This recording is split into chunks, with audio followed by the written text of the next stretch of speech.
Somos Gafa TV Online, desde Quito, Ecuador, para todo el mundo.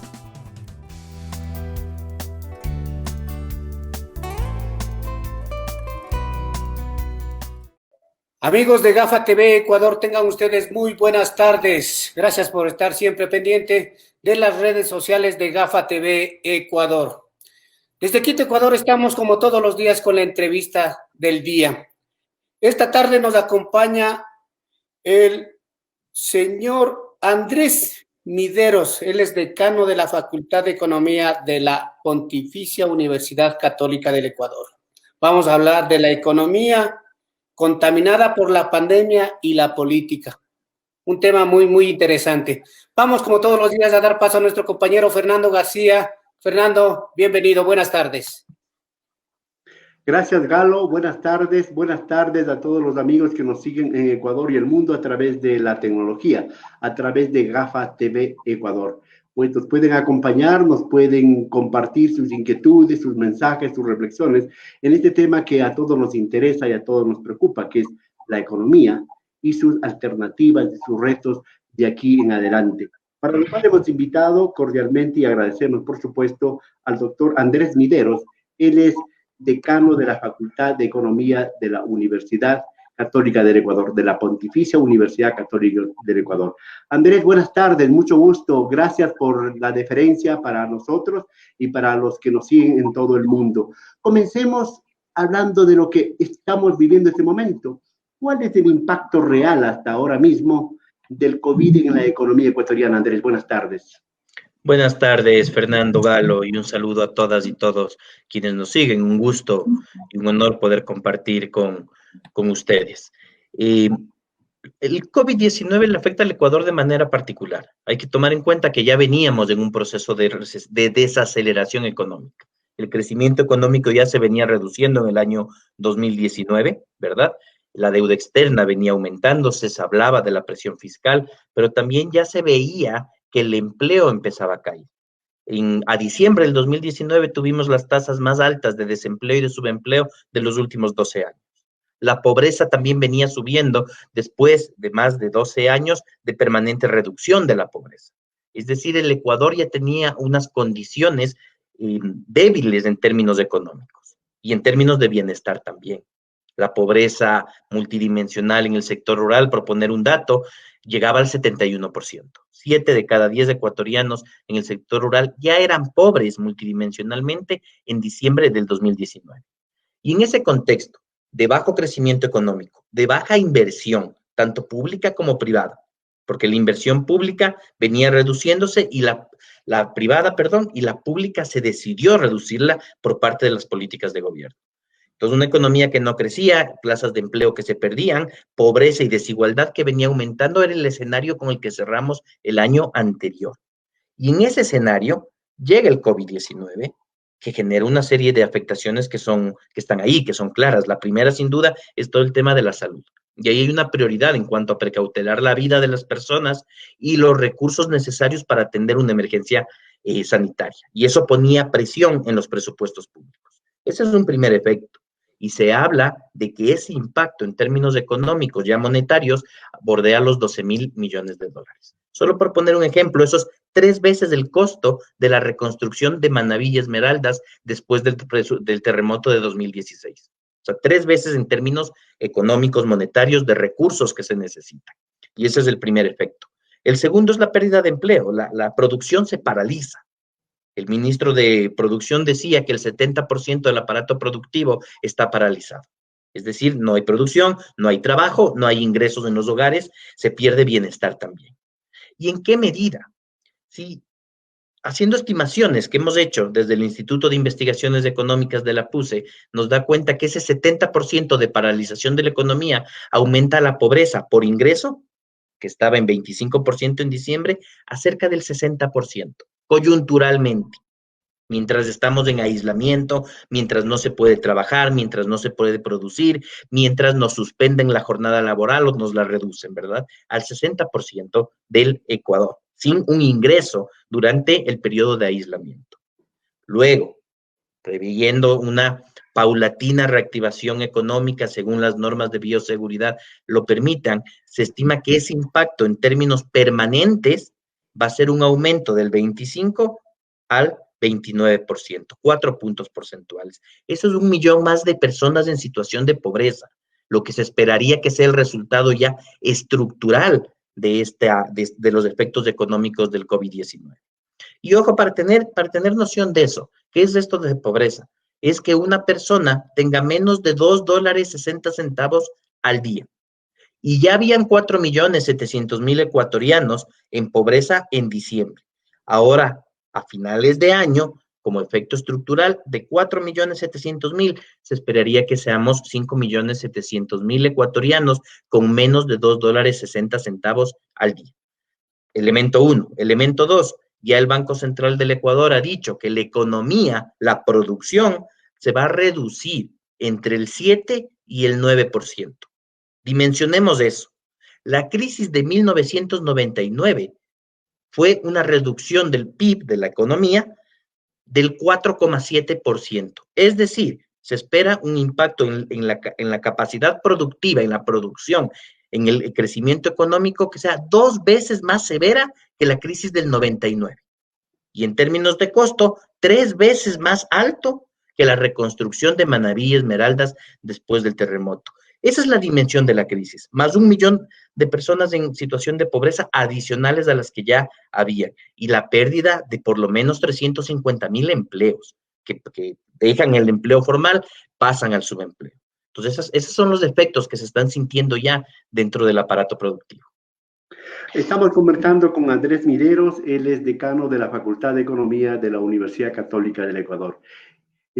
Frente a ese panorama, Andrés, de crecimiento de la pobreza, crecimiento del desempleo, crecimiento de la violencia, crecimiento del hambre, ¿qué se espera para el 2021? ¿Qué perspectivas hay? Tomando en cuenta que los pronósticos del propio Fondo Monetario y del Banco Central son cambiantes, van subiendo en negativo, por supuesto, Andrés. Así es, aquí hay algunas prioridades que se han alertado desde la academia desde el inicio de esta pandemia. Ya en marzo, desde el Instituto de Investigaciones Económicas de la PUCE, publicamos un primer boletín sobre los efectos económicos y posibles medidas. Lo propio hizo la Universidad Central del Ecuador. Ha habido una serie de espacios, foros, debates académicos, nacionales, internacionales, sobre qué hacer frente a esto. Y ahí las prioridades estaban absolutamente claras. En primer lugar es canalizar todos los recursos posibles para atender la emergencia sanitaria. Segunda prioridad, siempre estuvo sostener la capacidad de consumo de los hogares. Es decir, no se puede despedir a nadie. No se puede dejar a la gente sin un ingreso en este momento y deberían llegar, si es del caso, transferencias monetarias, bonos, subsidios, remesas, desde el Estado hacia los hogares, sobre todo aquellos en situación de mayor vulnerabilidad. Porque aquí hay que decirlo con mucha claridad. Esta pandemia, que si bien todas las personas, por ser humanos, nos podemos contagiar e enfermar, no nos afecta por igual.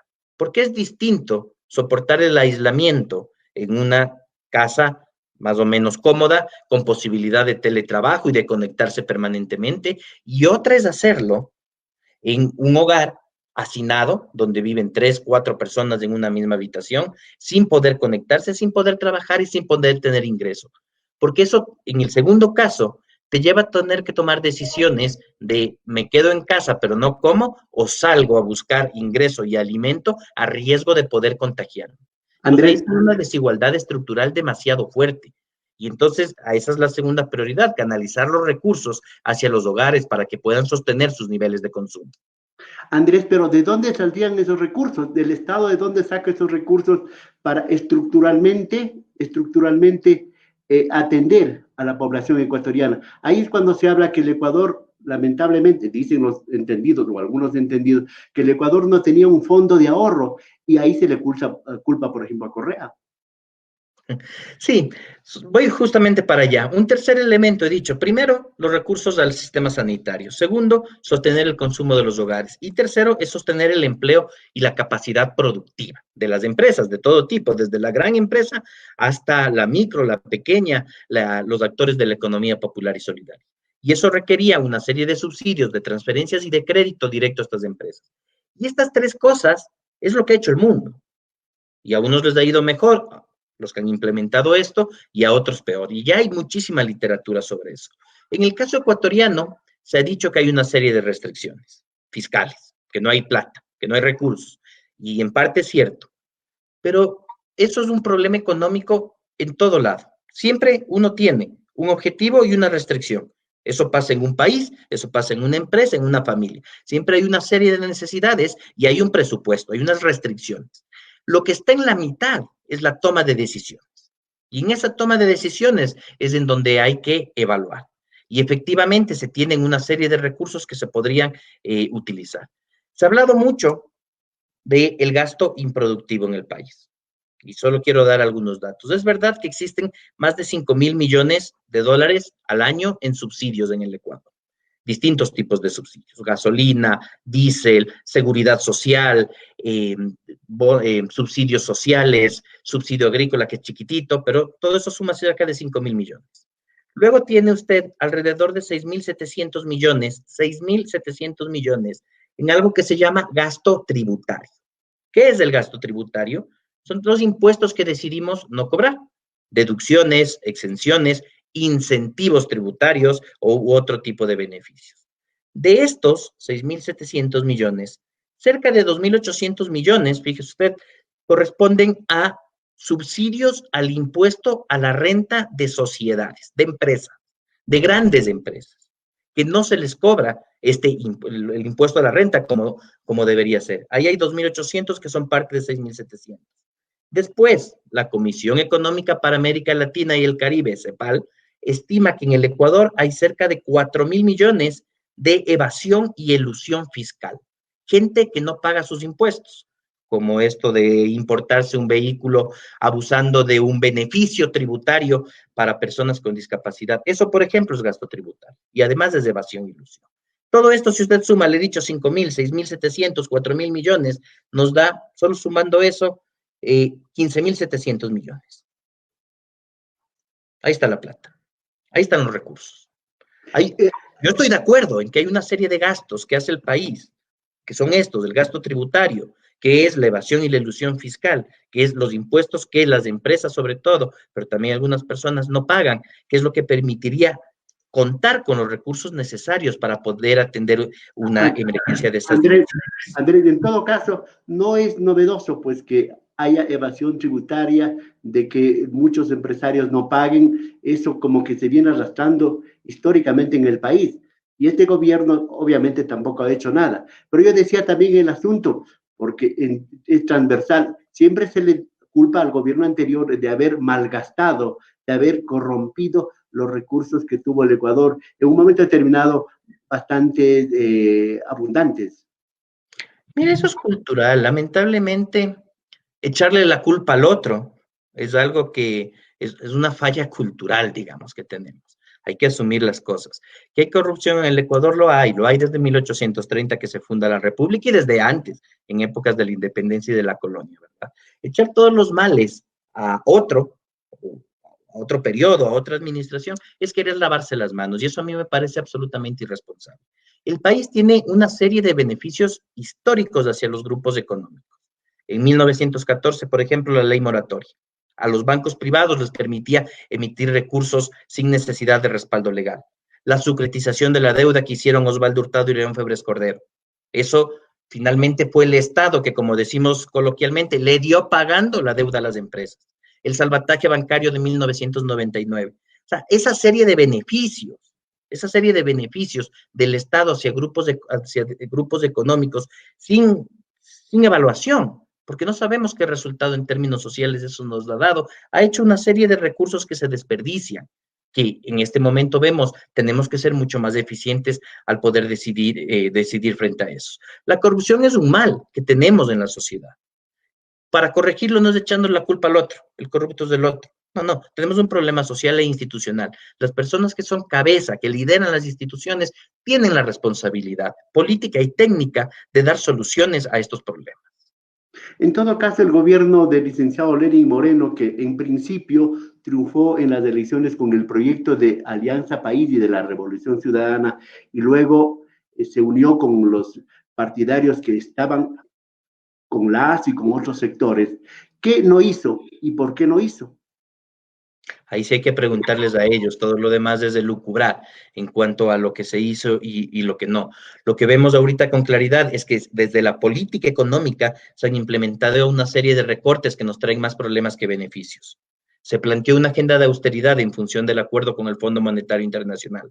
De eso se dio paso a una reducción de presupuestos. Revisen la página web del Ministerio de Economía y Finanzas. En el sector social se hizo una reducción este año del presupuesto inicial, que está ahí disponible, es público, del presupuesto inicial al codificado a este mes de julio, hay una reducción del 9%, de alrededor de 900 millones en el sector social. En el sector seguridad hay una reducción de apenas 26 millones. Y usted dirá, es que es más pequeño. O sea, sí, pero en términos relativos es apenas 0,9%. Es decir, en términos relativos se hizo una reducción 10 veces mayor en el sector social, salud, educación, bienestar social, que en seguridad. ¿Por qué pongo ese ejemplo? Porque claro que hay unos objetivos, hay unas restricciones, las decisiones que se toman frente a estas restricciones son las que llaman la atención y las que debemos evaluar en términos de eficiencia y de equidad. Se hablaba de austeridad y cuando se hablaba de austeridad se sacó de la función pública a cerca de 28,000 personas.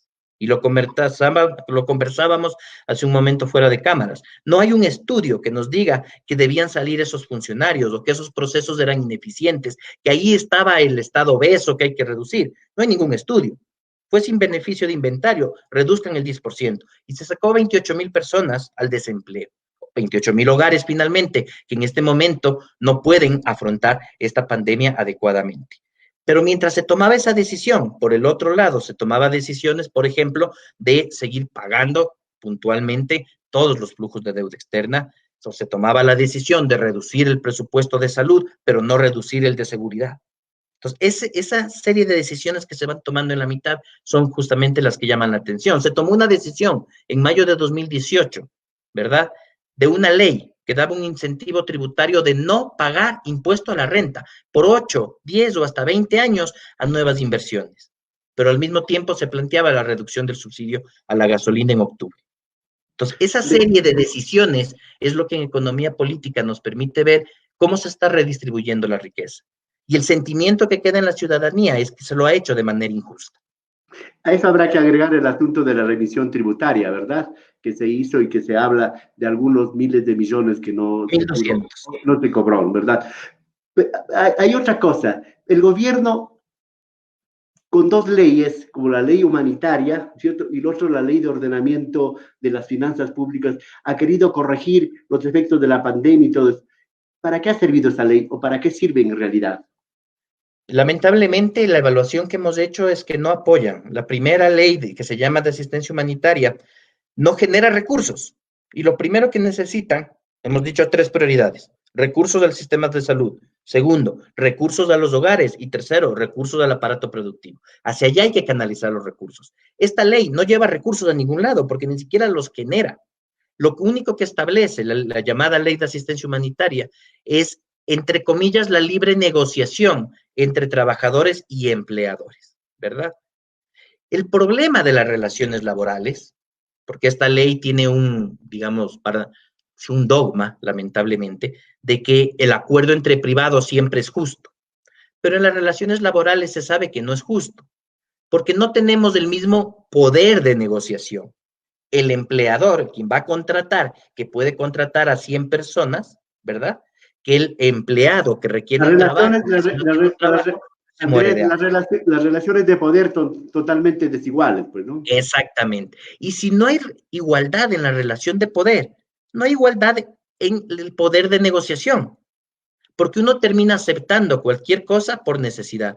Claro que medio salario es mejor a 0 salario, pero lo justo es salario entero, ¿verdad?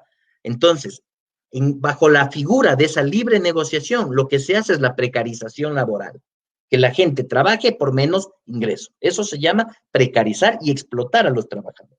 Eso es lo que hace la llamada ley de asistencia humanitaria. Y claro que tiene un elemento redistribuidor de riqueza, del trabajador, del empleado, al empleador, ¿verdad? Pero pierdes bienestar dentro de los hogares. Eso hace esa primera ley. Y la segunda ley, llamada de ordenamiento de las finanzas públicas, lo que hace es, en un momento de emergencia en que se requiere movilizar recursos ágilmente, tratar de implementar una serie de reglas fiscales, que hasta el Fondo Monetario Internacional, el día de hoy eso está publicado en la prensa nacional, dice que no se deben implementar políticas de austeridad porque eso va a perjudicar la capacidad de recuperación de los países frente a esta crisis. Pero el Ecuador insiste en eso. Y eso es lo que hace la segunda ley. Andrés, en este caso un poquito hay que ser keynesianos en este caso entonces. En este momento hasta el Fondo Monetario Internacional justamente recomienda políticas de expansión fiscal. Hay que darle liquidez a la economía, dice hasta el Fondo Monetario Internacional. O sea, es de escuchar lo que está haciendo el mundo y lo que recomiendan los expertos y los organismos internacionales. Incluso el FMI recomienda eso, recomienda expansión fiscal, dar liquidez. Hay que poner recursos en la economía. Y eso se logra a través de inversión pública, de gasto público, de compras públicas, de que la economía se empiece a mover, de sostener el empleo, de que el empleo esté en los hogares para que puedan consumir. Luego, ¿tenemos que financiarlo? Sí. Hay cómo financiarlo. Un impuesto al patrimonio es lo que se ha recomendado en todo el mundo, acá en el Ecuador también, pero el gobierno no ha hecho oídos sordos a ese tipo de propuestas, porque lo que necesitamos es que ahorita la gente, sobre todo la gente más necesitada, tenga recursos para poder consumir. Andrés, algunos oyentes, algunos amigos nos estarán diciendo también recuperar lo que se han robado, pues. Claro que hay que recuperar, pero es que eso es evidente y todos estamos de acuerdo en eso. Y claro que hay que ir a recuperar lo que se ha robado, pero no bajo ese discurso dejar que sigan robando, y no bajo ese discurso dejar que la gente se muera, o hacer o negociar con fundas de cadáveres, por favor. O sea, todos estamos de acuerdo en que hay que recuperar la plata de quienes han robado, pero no hay que descuidar todo lo demás. Y no ser solamente un tema de relato, ¿no es cierto? Sino que no se quede en palabras, porque lamentablemente estas crisis dan paso, son caldo de cultivo para el populismo, para que de repente salga alguien a decir que en 100 minutos va a solucionar los problemas económicos del país. Estas crisis tenemos que poder refutar.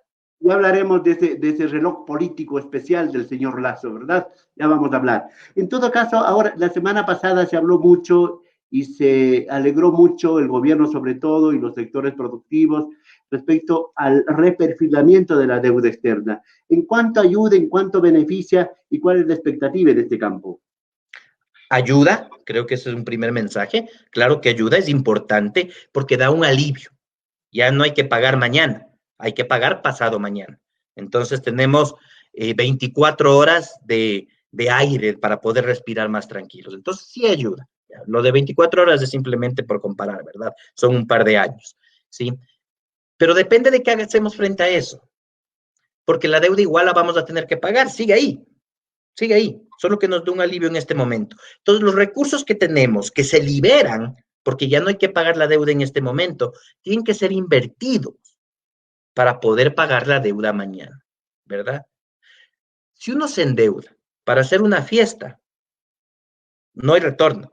O sea, lo bailado nadie le quita, pero no va a poder pagar con eso el crédito, ¿verdad? Debe sacar de otro lado. Si es que en este momento tenemos ese alivio y los recursos que se liberan simplemente son recortes presupuestarios que no generan retorno para poder pagar la deuda, es como que si hubiéramos hecho fiesta. No vamos a poder pagarla de todas maneras mañana o pasado mañana. Esos recursos que se liberan deben ser directamente invertidos. Garantizar entonces que ya no sigamos con esa lógica de políticas de austeridad, que se invierte en salud, en educación, en infraestructura, en logística para poder comercializar de forma segura, en pruebas masivas para poder ir reactivando la economía de a poco y con seguridad. En la medida en que esos recursos sean bien invertidos, puede ser positivo, porque sin duda es un alivio. Pero si insistimos con ese alivio en políticas de austeridad, en no transferir los recursos al IES o no transferir los recursos a los gobiernos autónomos descentralizados, es simplemente patear el problema para mañana a los próximos gobiernos. Eso es lo que decíamos en términos deportivos y coloquiales, patear la pelota hacia adelante nada más, y los problemas pueden seguir si es que no se perfila y si no se planifica. En todo caso, ahora sí entremos un poco a los 100 minutos, ¿sí? A los 100 minutos, pensando en las elecciones del próximo 7 de febrero. Y tomando en cuenta también que la ministra de Gobierno, que aspira a ser vicepresidenta de la República, la doctora María Paula Romo, y otros dicen incluso que aspira a ser presidenta de la República en estos próximos 10 meses, ¿ah? Están especulando de esta manera. Ella dice que en estos 10 meses se puede hacer lo que dijo el presidente en el mensaje del 24 de mayo, atender salud, atender alimentación, atender empleo y defender la dolarización. ¿Será posible tan milagro en 10 meses de hacer todo eso y en 100 minutos hacer lo que dice el señor Lazo, acabar la crisis del Ecuador? Lamentablemente, nuestra clase política nos queda debiendo demasiado al país. El gobierno nacional ha tenido 2 años de esta política de austeridad con el Fondo Monetario Internacional. Siempre dijo que era bajo el discurso de corregir todos los errores del gobierno anterior y esperaríamos que estén corregidos de alguna manera. Lo que hemos visto es que más bien cualquier problema económico que tenía el país se ha ahondado. La deuda ha crecido, la capacidad productiva se ha reducido, el empleo decae, la pobreza aumenta, es decir, cualquier iniciativa que se pudo haber tenido, vemos que no ha dado respuesta. Lamentablemente, estos periodos de crisis son caldo de cultivo para el populismo y para este tipo de propuestas. Esperamos que, de miras a las elecciones, poder tener programas alternativos y serios porque el país los necesita. Y creo que para eso, desde la academia se está haciendo un esfuerzo muy importante. Como decía, desde la Universidad Católica del Ecuador, la Central, la ESPOL, hay una serie de universidades que estamos generando pensamiento crítico, alternativas económicas, evaluaciones serias que deberían estar alimentando esos programas de gobierno y alternativas para el futuro. Y sobre los 100 minutos. Lo mismo, peor, 6 meses es populismo, 100 minutos está en la misma línea. Simples mensajes hablando y jugando con la desesperación de la gente, muy reprochable y muy poco serio. O sea, hay candidatos pandémicos, es decir, que aparecieron en la pandemia, como el señor ex vicepresidente, hay candidatos obsesionados como el señor Lazo y ahora aparece también el señor Noboa, hay candidatos que no tienen idea y aparecen solamente en el momento de las elecciones. ¿Cuál es el futuro político del Ecuador con miras a las elecciones de febrero? Estamos a pocos meses. El decano de Economía de la Católica, ¿qué piensa? ¿Cuál es el futuro del Ecuador? Quiero ser optimista y entonces pensar lo mejor. Lo que puedo decir es que desde las universidades estamos generando justamente una serie de propuestas que esperamos puedan ser recogidas y debidamente debatidas. Creo que en este momento más que nunca necesitamos ese rol de la academia de buscar la verdad, de promover la dignidad humana, de generar alternativas. Ojalá los candidatos que vengan, sea el que sea, escuche eso y pueda plantear esas alternativas. Si no, como he dicho, lamentablemente la clase política en estos años y en esta pandemia, creo que es el sentir de todos los ecuatorianos, nos ha quedado debiendo demasiado. Vamos a tener muchos candidatos, pero no tenemos ninguna agenda, ninguna propuesta. Justamente eso es lo que se ve hasta el momento, esperemos que eso cambie y para eso está también la academia, digamos, para aportar a la construcción de alternativas. Un oyente dice, el doctor Andrés Videros, él fue funcionario de Correa y funcionario de Moreno. ¿Qué dice usted? Es verdad, yo fui secretario técnico para la erradicación de la pobreza entre el año 2015 y 2016, fui viceministro de Desarrollo Social también, y en este gobierno empecé como secretario nacional de Planificación y Desarrollo. Mis estudios justamente mi doctorado es en economía de la política social, en temas de desarrollo socioeconómico y planificación, y siempre he estado desde lo técnico dando el contingente al servicio del país, mientras sea coherente con lo que yo pienso. ¿Cuál de los dos gobiernos ha sido más coherente a su juicio, Andrés? Difícil hacer esas evaluaciones, lo que sí podemos ver es que este gobierno empezó con un plan de gobierno, con un plan de desarrollo que construimos con mucho esfuerzo y participación, pero que lamentablemente al año de gobierno abandonó totalmente el programa de gobierno y el Plan Nacional de Desarrollo. Entonces creo que ahí hay una incoherencia muy grande. En todo caso, las elecciones próximas habrá que estar muy abierto, la memoria, los ojos, todo para no volver a caer en lo que hemos caído.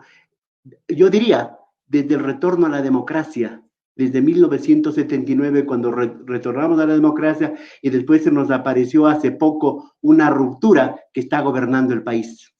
Así es, y si no es desde antes, lamentablemente esperemos que podamos encontrar una propuesta alternativa y de largo plazo en una senda de desarrollo real para el país con inclusión, que tenga las prioridades claras: reducir pobreza, generar empleo, reducir malnutrición, crear oportunidades en igualdad de condiciones, y creo que eso requiere una construcción de acuerdos distintos. Creo que esta pandemia también nos ha enseñado que no podemos caer en dogmatismos, ni de que el Estado lo hace todo, ni de que no debe existir, sino que el Estado cumple un rol dentro de esto, y que también hay que potenciar la producción nacional por sobre el consumo importado, que tenemos que tener los derechos de los trabajadores debidamente garantizados, que necesitamos fortalecer y darle sostenibilidad a la seguridad social, y eso requiere de acuerdos sociales y de acuerdos fiscales para el futuro que son fundamentales.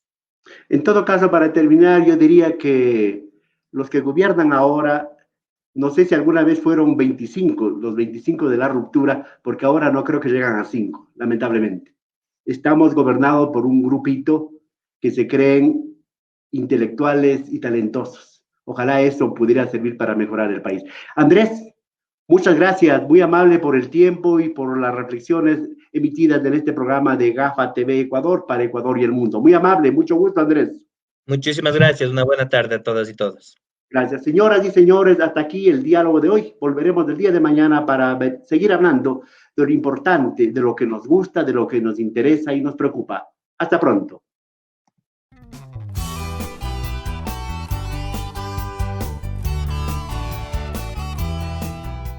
Somos GAFA TV Online, desde Quito, Ecuador, para todo el mundo.